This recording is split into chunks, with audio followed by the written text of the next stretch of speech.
let me try and break down these three sets of numbers for you. They all have valid points and they all have points which are slightly more fuzzy. So the government figures, the ones we hear at the daily briefings every day, they're in a way simplest to understand because they reflect the number of people on their records who have died from coronavirus. That's on their death certificates. It says that they've died of COVID-19, but it misses people who've never had a test.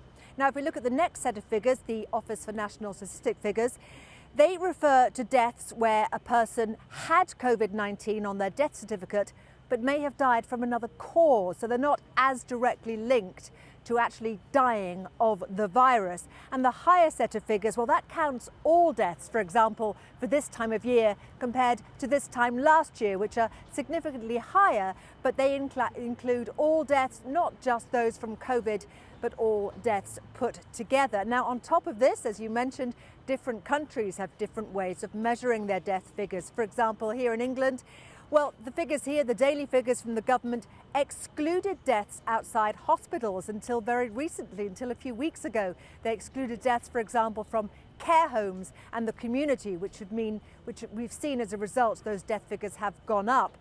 Scotland, Wales, Northern Ireland, they never did exclude those figures. Theirs were a more complete set of figures. And if you look at other countries in Europe, such as Belgium, which seems to have a high set of figures, that's because Belgium includes cases of suspected coronavirus in its daily count, which makes its figures look perhaps artificially high.